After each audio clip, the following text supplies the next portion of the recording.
Hello दोस्तों, आप सबका स्वागत है हमारे यूट्यूब चैनल बिहार एसएस लोकर्स एकेडमी में। आज के इस वीडियो में मैं आप सभी लोगों को हिंदी व्याकरण में सर्वनाम पढ़ाने वाला हूं। ये क्लास जो है आप लोगों के लिए बहुत महत्वपूर्ण रहने वाला है, चाहे आप 9th के विद्यार्थी हो, 10th के विद्यार्थी हो या 11th 12th को, किसी भी क्लास का विद्यार्थी हो। ठीक, वो मतलब कि किसी भी क्लास का हो, आपसे ये सर्वनाम का क्वेश्चन जो है पूछा जाता है एग्ज़ाम में। तो आप लोग जो है बिना स्किप किए जो इस वीडियो को आखिरी तक ज़रूर देखिएगा, और वीडियो अच्छा लगे तो अपने दोस्तों में ज़रूर शेयर कीजिएगा। एक ही क्लास में मैं आप लोगों को पूरा सर्वनाम का जितना भी भेद हो गया, ठीक, सर्वनाम क्या होता है, ठीक, सर्वनाम कितने होते हैं, ये सारे चीज़ों को बताऊंगा। तो चलिए बिना देरी किए हुए मैं इस सेशन को शुरू करता हूं। और सबसे पहले हम लोग याद करेंगे सर्वनाम के परिभाषा को। ठीक, इससे पहले हम लोग पढ़े थे व्याकरण में संज्ञा को पढ़े थे। संज्ञा में मैंने आप लोगों को बताया था कि संज्ञा क्या होता है। तो मैंने एक लाइन में ही आप लोगों को कहा था कि संसार में जितने भी वस्तुएं होती हैं वो सब क्या कहलाती है, संज्ञा कहलाता है। ठीक, संसार में जितनी भी चीज़ें हैं वो सब क्या होंगी, संज्ञा होगी, मैंने आप लोगों को बताया था। ठीक, लेकिन जो संज्ञा हमारा है क्या कहलाता है कि किसी व्यक्ति, वस्तु, स्थान, जाति आदि का बोध कराने वाले जो भी शब्द होता है, ठीक, उन शब्द को हम लोग क्या कहेंगे, संज्ञा कहते हैं। तो जैसे मान लो कि हम कोई वाक्य लिखें तो उसमें हम संज्ञा का क्या करते हैं, बार बार प्रयोग करें। जैसे कोई व्यक्ति हो गया, जैसे राम हो गया, तो राम लिखें कि राम घर जाता है, राम खाना खाता है, राम जो है स्कूल जा रहा है, राम पढ़ने में तेज लड़का है, राम जो अच्छा लड़का है। तो यहाँ पे हम क्या करें कि जो राम शब्द लिए हैं, राम शब्द ये क्या हो गया, एक संज्ञा हो गया, व्यक्तिवाचक संज्ञा, और इसको हम बार बार प्रयोग कर रहे हैं। तो बार बार प्रयोग करना हमारा क्या कहलाता है, पुनरुक्ति कहलाता है। ठीक, उसको क्या कहते हैं, पुनरुक्ति करते हैं। तो सर्वनाम का प्रयोग हम लोग किस लिए करते हैं, जो पुनरुक्तियां हो गया, यानी वैसे शब्द जिनका हम बार बार प्रयोग कर रहे हैं वाक्य में, तो वो पुनरुक्ति कहलाता है। तो उसको दूर करने के लिए हम लोग क्या करते हैं, सर्वनाम का प्रयोग करते हैं। यानी सर्वनाम किसे कहते हैं कि संज्ञा के स्थान पर प्रयुक्त होने वाले शब्द को हम लोग सर्वनाम कहते हैं, जो कि आप लोग पहले से पढ़ते आ रहे हैं। हम लोग बचपन में पढ़ते आ रहे हैं कि संज्ञा क्या होता है, किसी व्यक्ति, वस्तु, स्थान, जाति आदि के बोध कराने वाला जो शब्द हो गया, नाम का बोध कराने वाला जो शब्द हो गया वो संज्ञा हो गया। और सर्वनाम क्या होता है कि संज्ञा के स्थान पर जो हम शब्द का प्रयोग कर रहे हैं वो सर्वनाम होता है। ठीक, जैसे राम है तो राम का हम बार बार प्रयोग कर रहे हैं, तो ये पुनरुक्ति को दूर करने के लिए इस जगह पे क्या प्रयोग कर दिए, वह का प्रयोग कर दिए, तो वह क्या हो गया, एक सर्वनाम हो गया। ठीक, तो सर्वनाम क्या होता है, याद रखना है कि संज्ञा के स्थान पर प्रयुक्त होने वाला शब्द सर्वनाम होता है। और इसका प्रयोग हम क्यों करते हैं, तो पुनरुक्तियों को दूर करने के लिए। पुनरुक्ति क्या होता है, तो पुनरुक्ति मतलब याद रखना है कि जब किसी शब्द का प्रयोग हम बार बार कर रहे हैं तो पुनरुक्ति कहलाता है। तो उसी को दूर करने के लिए हम सर्वनाम का प्रयोग करते हैं। जैसे में मान लो मैं हो गया, हम हो गया, तुम, तू, वह, यह, वह, आप, कौन, कोई, ये जितने भी शब्द है ये सब हमारे क्या कहलाएंगे, सर्वनाम कहलाएंगे। और संज्ञा के स्थान पर इन सब चीज़ों का हम प्रयोग करेंगे। ठीक, तो आप लोग को बात समझ में आ गया कि सर्वनाम क्या होता है। इसके बाद हम लोग जो है, जो बार बार कंफ्यूज होते हैं जिस पॉइंट पर, वो होता है सर्वनाम के संख्या। जैसे पूछ दिया जाता है क्या सर्वनाम कितने होते हैं, एग्जाम में मान लो कभी कभी क्वेश्चन आ जाता है ऑब्जेक्टिव में कि बताओ बबुआ कि सर्वनाम सर्वनाम कितने होते हैं या सर्वनाम कितने हैं, ऐसे करके एग्जाम में क्वेश्चन आ जाता है। तो हम कंफ्यूज हो जाते हैं। ऑप्शन में मान लो लिख दिया 6, फिर मान लो ऑप्शन में लिख दिया 7, फिर मान लो एक ऑप्शन में लिख दिया तुमको 10, एक ऑप्शन में मान लो लिख दिया 11। ठीक, अब हम कंफ्यूज हो जाते हैं कि सर्वनाम कितने होते हैं। बहुत सारे क्या करते हैं कि 6 को टिक लगा के आगे बढ़ जाएंगे और खुश हो जाएंगे, कहेंगे कि हाँ हाँ सर्वनाम 6 होते हैं। लेकिन क्या गलत है, सर्वनाम कितने हैं पूछेगा तो वहां पर हमको बताना है कि सर्वनाम कितने होते हैं, तो 11। ठीक, लेकिन अगर भेद पूछेगा कि सर्वनाम के भेद कौन कौन से हैं या सर्वनाम के भेद कितने होते हैं, प्रकार कितने होते हैं, तब हमको 6 बताना है। ये हम पहले भी आपको बताते हैं। याद रखना है कि अगर आपसे पूछेगा कि सर्वनाम कितने होते हैं तो बताना 11 है, और सर्वनाम के भेद कितने होते हैं तो बताना 6 है। अब 11 भेद भेद कर रहे हैं। सर्वनाम 11 कौन कौन से होते हैं, तो स्क्रीन पे आप लोग को दिख रहा होगा ही कि मैं हो गया, तू हो गया, तुम, उसके बाद जो है आप, यह, वह, जो, सो, कोई, कुछ, कौन, क्या, ये जितना भी शब्द है ये सब क्या है, हमारे सर्वनाम है। मैं, तू, आप, यह, वह, जो, सो, कोई, कुछ, कौन, क्या, ये सब सर्वनाम कहलाएंगे और इसकी संख्या याद रखना है 11 होती है। ये मोस्ट इंपॉर्टेंट पॉइंट है, इसको आप लोग मिस नहीं कीजिएगा, याद रखिएगा कि सर्वनाम कितने होते हैं तो 11 होते हैं। इसी तरह अगर भेद को देखेंगे तो भेद के बारे में ही अभी आप लोग को बताएं कि सर्वनाम के भेद कितने होते हैं तो 6 होते हैं। सर्वनाम के भेद कितने? 6। कौन कौन? तो पुरुषवाचक सर्वनाम होता है, एक निश्चयवाचक सर्वनाम होता है, एक अनिश्चयवाचक सर्वनाम होता है, एक प्रश्नवाचक सर्वनाम होता है, एक संबंधवाचक सर्वनाम होता है और एक निजवाचक सर्वनाम होता है। ठीक, तो टोटल सर्वनाम के भेद कितने हैं? 6 और कुल सर्वनाम कितने होते हैं तो 11 होते हैं। आ गया बात आप लोग को समझ में। अब आगे जब हम लोग चलेंगे तो एक एक करके सर्वनाम के भेद को हम लोग पढ़ेंगे। सबसे पहले पुरुषवाचक सर्वनाम को हम लोग जो है देखेंगे। तो पुरुषवाचक सर्वनाम को पढ़ने से पहले हम याद रखेंगे पुरुषवाचक सर्वनाम के प्रकार को, कि कितने प्रकार के होंगे तो 3 प्रकार के। पहला होता है हमारा उत्तम पुरुष, दूसरा होता है मध्यम पुरुष और तीसरा होता है हमारा अन्य पुरुष, जिसको इंग्लिश में जो है फर्स्ट पर्सन, सेकंड पर्सन और थर्ड पर्सन हम लोग कहते हैं। जैसा फर्स्ट पर्सन में आई और वी रखते हैं, सेकंड पर्सन में यू रखते हैं, थर्ड पर्सन में ही, सी, राम, दे, इट, ऐसे करके हम लोग रखते हैं। तो हिंदी में उसको उत्तम पुरुष, मध्यम पुरुष और अन्य पुरुष बोलते हैं। उत्तम पुरुष में मैं और हम आ जाता है, मध्यम पुरुष में तू और तुम आ जाते हैं, अन्य में आप, वह, यह, वे, ये सब जो है आ जाते हैं। अब अक्सर लड़के जो है सर्वनाम के 2 भेद में कंफ्यूज होते हैं। एक होता है पुरुषवाचक सर्वनाम में ही, ठीक, और एक निजवाचक सर्वनाम में। ये क्यों होते हैं आगे आप लोग को बताएंगे, इसलिए आप लोग आखिरी तक जरूर बने रहिएगा इस वीडियो में। पहले तो ये समझ में आ गया आप लोग को कि पुरुषवाचक सर्वनाम पढ़ेंगे हम लोग तो उसके प्रकार को देखेंगे तो 3 होते हैं, उत्तम पुरुष, मध्यम पुरुष और अन्य पुरुष। अब ये बात आएगा कि पुरुषवाचक सर्वनाम किसे कहते हैं। तो पुरुषवाचक सर्वनाम क्या होता है, तो इसमें याद रखना है कि जो वक्ता, मतलब जो बोलने वाला व्यक्ति हो गया, लेखक जो लिखने वाला, स्वयं अपने लिए अथवा श्रोता के लिए जो शब्द का प्रयोग करते हैं उसे हम लोग क्या कहते हैं, पुरुषवाचक सर्वनाम कहते हैं। यानी कहने का मतलब ये हो गया कि जब हम कोई शब्द को वक्ता, जैसे कोई बोलने वाला है उसके लिए प्रयोग कर दिए, या कोई लिख रहा है उसके लिए, या कोई बातों को सुन रहा है व्यक्ति उसके लिए, या पढ़ने वाले के लिए अगर हम कोई शब्द का प्रयोग कर दिए तो वो हमारा पुरुषवाचक सर्वनाम होगा। जैसे मैं पढ़ा रहा हूँ, तो मैं पढ़ा रहा हूँ तो यहाँ पर क्या हो जाएगा, पुरुषवाचक सर्वनाम हो जाएगा, क्योंकि यहाँ पर मैं क्या कर रहा हूँ, पढ़ाने का काम कर रहा हूँ। जैसे मैं पढ़ा रहा हूँ, मैं पढ़ा रहा हूँ, यहाँ पर एक वाक्य हो गया, तो इसमें जो है पूछ दिया जाएगा कि कौन से सर्वनाम है, तो यहाँ पर पुरुषवाचक सर्वनाम हो जाएगा, क्योंकि मैं पढ़ाने का काम कर रहा हूँ। आप लोग पढ़ रहे हैं, तो यहाँ पर आप लोग जो पढ़ रहे हैं या आप लोग सुन रहे हैं, तो वो सब क्या हो जाएगा, पुरुषवाचक सर्वनाम नहीं होगा। तो इसको याद रखना है कि जब कोई वक्ता के लिए, लेखक के लिए, श्रोता के लिए, पाठक के लिए शब्द प्रयोग हो, ठीक, तो वह हमारा क्या होगा, पुरुषवाचक सर्वनाम कहलाएगा। जैसे मैं हो गया, हम हो गया, तुम हो गया, यह वह, ठीक, तो ये सब क्या हो गया, पुरुषवाचक सर्वनाम कहलाएगा। तो आप लोग को समझ में आ गया पुरुषवाचक सर्वनाम क्या होगा, ठीक। इसके बाद आगे चलेंगे तो दूसरा जो सर्वनाम का भेद है वो है निश्चयवाचक सर्वनाम। अब निश्चय मतलब जो है आप लोग को समझ में आता ही है कि निश्चय मतलब होता है कि जो चीज़ निश्चित हो या जिस चीज़ के बारे में हमको पता हो, यही ना होता है निश्चय मतलब। निश्चय मतलब होता है कि जो चीज़ या जो निश्चित हो, ठीक, जो सही हो, जिसको हमको निश्चित रूप से जो है मालूम हो कि हाँ ये चीज़ होने वाला है, ये चीज़ है, तो निश्चित मतलब होगा निश्चित। तो यहाँ पर निश्चयवाचक सर्वनाम में कह रहा है कि जो निश्चय पूर्वक होने का संकेत करे। यानी निश्चयवाचक सर्वनाम में क्या होगा कि जो निश्चय पूर्वक होने का संकेत करें, या जिस चीज़ के बारे में हमें जो पूर्ण रूप से मालूम हो।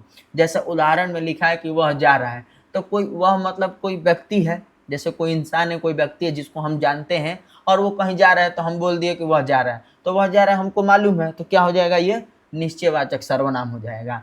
यहाँ पर लिखा है कि हम सभी घूमने जा रहे हैं, तो बहुत सारे हम लोग हैं और घूमने जा रहे हैं, तो हमें मालूम है ना कि हम सभी लोग यहाँ जा रहे हैं, वहाँ जा रहे हैं, ये लोग हैं, तो यहाँ पे हम सभी लोग भी क्या हो जाएगा, निश्चयवाचक सर्वनाम होगा। तो निश्चयवाचक सर्वनाम में यह वह, ठीक, ये हो गया, ठीक ना, ये हो गया, वे हो गया, इनका हम लोग प्रयोग करते हैं। यह वह, ये और वे का हम लोग प्रयोग करते हैं निश्चयवाचक सर्वनाम में, कि ये लोग घूमने गए हैं, वह यहाँ पर जा रहा है, ठीक। तो ये सब जो शब्द हो गया वो निश्चितता का बोध करा रहा है, जिसको हमें जानकारी है, तो वो निश्चयवाचक सर्वनाम होगा। और अनिश्चयवाचक सर्वनाम को अगर हम देखेंगे तो इसी का क्या हो जाता है, अपोजिट हो जाता है। अनिश्चयवाचक सर्वनाम में क्या हो जाता है कि जिसके बारे में हमको निश्चित रूप से मालूम नहीं है, जिसके बारे में हमें निश्चित रूप से मालूम नहीं है कि ये चीज़ होने वाला है कि नहीं है, निश्चित रूप से पता नहीं है, ठीक ना, निश्चित रूप से पता न हो। जैसे मान लो कि कोई व्यक्ति जो है फ़ोन पे बात कर रहा है, हम कह दिए किसी का फ़ोन आया, अब हमें मालूम नहीं है कि कोई व्यक्ति किससे बतिया रहा है क्या, हम उसको देख कर बस बोल दिए किसी से कोई किसी का फ़ोन आया वो बात कर। अब किसी मतलब जिसको वो पूर्ण रूप से मालूम नहीं है कि कौन है, चाचा है, दादा है, नानी है, मामी है, कौन है, क्या है, नहीं मालूम है, तो वहाँ पर क्या हो जाएगा, अनिश्चयवाचक सर्वनाम हो गया। कोई आने वाला है, जैसे हम बोल देते हैं कोई आने वाला है घर में, तो कोई आने वाला है तो कौन आने वाला है जिसके बारे में हमको जानकारी नहीं है, तो ये हमारा क्या हो जाएगा, अनिश्चयवाचक सर्वनाम होगा। तो अनिश्चयवाचक सर्वनाम क्या होता है कि जिससे किसी निश्चित व्यक्ति अथवा वस्तु का बोध न हो, ठीक, और किसी निश्चित व्यक्ति या वस्तु का बोध होगा तो निश्चयवाचक सर्वनाम, और जिससे निश्चित व्यक्ति या वस्तु का बोध न हो तो वो हमारा अनिश्चयवाचक सर्वनाम होगा। जैसे कोई आ रहा है, तो कोई आ रहा है, अब हमें मालूम नहीं है कि कौन आ रहा है, किसी का फ़ोन आया, ये भी हमको नहीं मालूम है कि किसका फ़ोन आया है, तो वहाँ पर क्या हो जाएगा, अनिश्चयवाचक सर्वनाम, जिसमें कोई और किसी का हम लोग ज़्यादातर प्रयोग करते हैं। तो याद रखना है कि कोई और किसी से कोई वाक्य बना रहे और पूछे कि कौन सा सर्वनाम होगा, तो वहाँ पर हमको बताना है अनिश्चयवाचक सर्वनाम। बात समझ में आ गया आप लोगों को। इसी तरह आगे बढ़ेंगे हम लोग, तो चौथा नंबर हम लोग भेद देखेंगे सर्वनाम का, तो वो है हमारा संबंधवाचक सर्वनाम। अब संबंध से ही हमको मालूम चल रहा है कि संबंध दिखाना, संबंध दर्शाना, इसमें कह रहा है कि परस्पर एक दूसरे के मध्य संबंध बताने वाला संबंधवाचक सर्वनाम कहलाता है। मतलब हम एक दूसरे के बीच अगर हम संबंध को दिखाएंगे तो वह हमारा संबंधवाचक सर्वनाम होगा। इसको में हम लोग क्या करते हैं, जैसे जैसा वैसा शब्द का प्रयोग करते हैं, जो और उसके का प्रयोग करते हैं, जो और वहीं का और जिसकी उसकी का हम लोग प्रयोग करते हैं। जैसे कि मान लो यहाँ पर उदाहरण में लिखा है कि जैसा करोगे वैसा पाओगे, मतलब हम जैसा अगर कोई काम करेंगे तो वैसा हमको परिणाम मिलेगा। तो यहाँ पर जैसा वैसा क्या हो गया, एक दूसरे का संबंध दिखाया गया कि जैसा हम काम करेंगे, अच्छा काम करेंगे तो अच्छा हमको परिणाम मिलेगा, बुरा काम करेंगे तो बुरा परिणाम मिलेगा। तो जैसा वैसा क्या हो गया, ये संबंध हो गया। उसी तरह जो अच्छा होता है उसके साथ अच्छा ही होता है। तो यहाँ पर जो हो गया और उसके हो गया, ये दोनों के बीच क्या हो गया, संबंध हो गया, कि मतलब जो व्यक्ति अच्छा करेगा उसी के साथ तो अच्छा होगा, जो गलत करेगा उसके साथ बुरा होगा। तो जो अच्छा करेगा उसके साथ क्या होगा, अच्छा होगा। तो जो और उसके के साथ यहाँ पर क्या हो गया, संबंध हो गया। उसी तरह जो पढ़ेगा वही बढ़ेगा, तो जो पढ़ेगा तो जो और वही, ये जो और वही क्या हो गया, इसके बीच संबंध हो गया। तो जो पढ़ेगा वही बढ़ेगा, जो नहीं पढ़ेगा वो फेल होगा, उसका कम नंबर आएगा, रिजल्ट अच्छा नहीं आएगा। यहाँ पर जो और वही क्या हो गया, एक संबंध दिखाना हो गया। उसी तरह कहा जाता है जिसकी लाठी उसकी भैंस, तो जिसकी लाठी होगा उसका भैंस होगा, तो जिसकी और उसकी, ये भी क्या हो गया, संबंध दिखाना हो गया। तो संबंधवाचक सर्वनाम में यही समझना है कि जब हम एक दूसरे के मध्य संबंध को दिखाएंगे, संबंध को बताएंगे, तो वह हमारा क्या होगा, संबंधवाचक सर्वनाम कहलाएगा। तो आप लोग को बात समझ में आ गया ये कि संबंधवाचक सर्वनाम क्या होगा। इसके बाद आगे बढ़ेंगे, संबंधवाचक सर्वनाम के बाद तो हमारा अगला जो सर्वनाम है वो है प्रश्नवाचक सर्वनाम है। प्रश्नवाचक सर्वनाम क्या होता है, तो इसमें हमको मुख्य रूप से याद रखना है कि प्रश्नवाचक चिन्ह को हमको याद रखना है, प्रश्नवाचक चिन्ह को, कि अगर किसी वाक्य में जो है प्रश्नवाचक चिन्ह दिखे, प्रश्नवाचक चिन्ह, और हमसे पूछा जाए कि यह कौन सा सर्वनाम है, तो हमें आंख बंद करके बता देना है कि यह प्रश्नवाचक सर्वनाम होगा। क्योंकि प्रश्न अगर हम कभी भी किसी से पूछेंगे तो वहाँ पर प्रश्नवाचक चिन्ह का जो प्रयोग करेंगे, जैसे कौन, कैसा, क्या, ये तो वाक्य में रहेगा ही, लेकिन अगर प्रश्नवाचक चिन्ह लगा रहे तो हम बताएंगे कि वो प्रश्नवाचक सर्वनाम है। जैसे कौन पढ़ रहा है, अब हमें मालूम नहीं है तो किसी से पूछ दे कौन पढ़ रहा है, तो उत्तर देगा कि राम पढ़ रहा है, श्याम पढ़ रहा है, ये पढ़ रहा है, वो पढ़ रहा है, तो उत्तर हमको उधर से मिला। उसी तरह अगर हम मान लो प्रश्न कर दे कि क्या पढ़ रहे हो, ठीक, कोई व्यक्ति अगर पढ़ रहा है तो उसको बोल दे कि क्या पढ़ रहे हो, तो बताएगा कि हम हिंदी का किताब पढ़ रहे हैं, तो इंग्लिश का पढ़ रहे हैं, तो इतिहास का पढ़ रहे हैं, तो पॉलिटिकल साइंस का पढ़ रहे हैं, मतलब जो भी पढ़ रहे हैं वो बताएगा। तो वहाँ हम क्या किए, उससे प्रश्न किए। इसी तरह मान लीजिए हम आपसे कह दें कि यह वीडियो कैसा लग रहा है, जो अभी आप लोग को हम सर्वनाम पढ़ा रहे हैं, ये वीडियो जो दे रहे हैं हम आप लोग को, ये कैसा लग रहा है, आप लोग से हम पूछ दिए कि कमेंट में बताइए। तो हम क्या किए, आपसे प्रश्न किए, तो आप लोग हमको उत्तर दीजिएगा कमेंट में कि अच्छा लग रहा है, खराब लग रहा है, कैसा लग रहा है, आप लोग बताइएगा। तो यहाँ पर हम क्या किए, प्रश्न किए। तो जब भी जो वाक्य में प्रश्नवाचक बनता है जो वाक्य, वो हमारा याद रखना है प्रश्नवाचक सर्वनाम कहलाता है। ठीक, इसके बाद अगर हम बात करेंगे अगला जो सर्वनाम का भेद है, जो आखिरी भेद है 6 नंबर, वो है निजवाचक सर्वनाम। ठीक, यही मोस्ट इम्पोर्टेंट मतलब निजवाचक सर्वनाम होता है जिसको लोग कंफ्यूज हो जाते हैं। जैसे आप लोग को शुरू में ही मैं बताया, पुरुषवाचक सर्वनाम जब बता रहा था उसी समय कि पुरुषवाचक सर्वनाम और निजवाचक सर्वनाम में अक्सर बच्चे क्या होते हैं, कंफ्यूज होते हैं। तो मैंने आप लोगों को बताया कि अनंत तक बने रहिएगा, जिसमें मैं आप लोग को निजवाचक सर्वनाम और पुरुषवाचक सर्वनाम का कॉन्सेप्ट को बता दूंगा, जिससे आप लोग का कॉन्सेप्ट क्लियर हो जाएगा समझने में कि पुरुष क्या होता है और निज क्या होता है। होता अलग अलग है, लेकिन इसमें जो आप शब्द हम लोग देखते हैं ना, आप, ये दोनों में प्रयोग होता है, आप दोनों में। तो जिससे हमको क्या होता है, कन्फ्यूजन हो जाता है समझने में कि आप पुरुष में कैसे प्रयोग करें, निज में कैसे करें। तो पुरुष में प्रयोग करने के लिए आप लोग को याद रखना है कि जब हम किसी दूसरे के लिए, पुरुष में क्या होगा कि जैसे पढ़ने वाला होता है, श्रोता होता है, सुनने वाला, ठीक, लिखने वाला लेखक हो गया। तो ये जो लोग हैं इनके लिए अगर हम प्रयोग कर रहे हैं किसी वाक्य में शब्द का, तो वो हमारा क्या होता है, पुरुष वाक्य होता है। जैसे आप पढ़ रहे हैं, तो यहाँ पे आप पढ़ रहे हैं, जो हम शब्द मतलब वाक्य बना है और आप से, तो यहाँ पे आप पढ़ रहे हैं मतलब कि हम आप लोग को बोल रहे हैं, मतलब दूसरे को हम संबोधित करें, इंगित कर रहे हैं, जो व्यक्ति पढ़ने वाला है, खुद के लिए हम नहीं कह रहे हैं। और निजवाचक सर्वनाम क्या होता है, ये खुद के लिए होता है, स्वयं के लिए। निज मतलब खुद का, स्वयं का। तो यहाँ पे जो हम आप का प्रयोग करेंगे वो क्या करेंगे, स्वयं के लिए करेंगे, खुद के लिए करेंगे। तो निज और पुरुषवाचक सर्वनाम में यही याद रखना है कि निजवाचक सर्वनाम में आप अपना जो भी शब्द हो गया उसको स्वयं के लिए प्रयोग करेंगे, और पुरुष में क्या होता है कि इसमें हम दूसरे के लिए करते हैं। जैसे आप पढ़ रहे हैं, आपने खाना खाया कि नहीं खाया, ठीक, आप सोए कि नहीं सोए, तो यहाँ पे आप शब्द पुरुषवाचक के लिए हो गया। लेकिन निज के लिए क्या होगा कि जैसे मैं अपने आप पढ़ लूँगा, मैं अपने मामा के घर जा रहा हूँ, ठीक, तो यहाँ पर जो है मैं अपना काम कर लूँगा। तो ये सब जो वाक्य होगा इसमें जो आप शब्द का प्रयोग किया गया, ये खुद के लिए किया गया। तो निजवाचक स्वयं के लिए और पुरुषवाचक जो है दूसरे के लिए। तो अब आप लोग को कन्फ्यूजन नहीं होगा। कमेंट में ज़रूर बताइएगा अगर कन्फ्यूजन अभी भी रहेगा, तो मैं आप लोग का क्लियर करूँगा कन्फ्यूजन को। ठीक, इसके बाद निजवाचक सर्वनाम का अगर परिभाषा देखेंगे तो आप लोग को पहले ही मैं बता दिया कि जहाँ स्वयं के लिए आप अपना अपने आप शब्द का प्रयोग हो तो उसे हम लोग निजवाचक सर्वनाम कहेंगे। जैसे उदाहरण में हो गया कि मैं अपने मामा के घर जा रहा हूँ, ठीक, मैं अपना काम कर लूँगा। तो यहाँ पर जो अपना अपने शब्द का प्रयोग किया गया तो खुद के लिए किया गया, तो ये निजवाचक सर्वनाम कहलाएगा। और कुछ आप शब्द से जो है प्रयोग करने का तरीका भी हम लोग देख लेंगे जाते जाते। तो आपका प्रयोग जो हम लोग दो भेदों में करते हैं, एक पुरुषवाचक सर्वनाम के भेद में और एक निजवाचक सर्वनाम के भेद में। पुरुषवाचक में जो हम आप शब्द का प्रयोग करते हैं तो ये श्रोता के लिए करते हैं, सुनने वाले के लिए। जैसे आप पढ़ रहे हैं, आप खाना खा रहे हैं, तो सुन रहा है, श्रोता के लिए।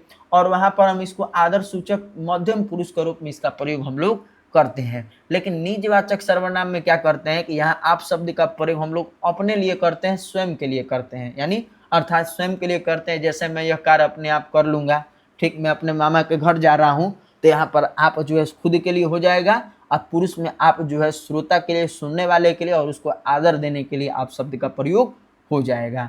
तो ये था हमारा सर्वनाम। ठीक, सर्वनाम में जो पुरुष और निजवाचक सर्वनाम में कन्फ्यूजन होता है वो जो मैं आप लोगों को क्लियर कर दिया। कमेंट में आप लोग बताइएगा कि क्या पुरुषवाचक सर्वनाम और निजवाचक सर्वनाम आप लोग को क्लियर हुआ, या सर्वनाम के जो भेद हो गए, सर्वनाम किसे कहेंगे, ठीक, क्या होते हैं, सर्वनाम की संख्या क्या है, ये आप लोग को क्लियर हुआ। कमेंट में ज़रूर बताइएगा। और ये आज का सेशन आप लोग को कैसा लगा ये भी कमेंट में ज़रूर बताइएगा। और जो लोग हमारे चैनल पर नए होंगे ऐसे ही वीडियोस के लिए जो है वो हमें सब्सक्राइब कर लेंगे, हमारे बेल आइकन को प्रेस कर देंगे, ताकि नए नए वीडियो का अपडेट आप सभी लोगों तक पहले पहुंच सके।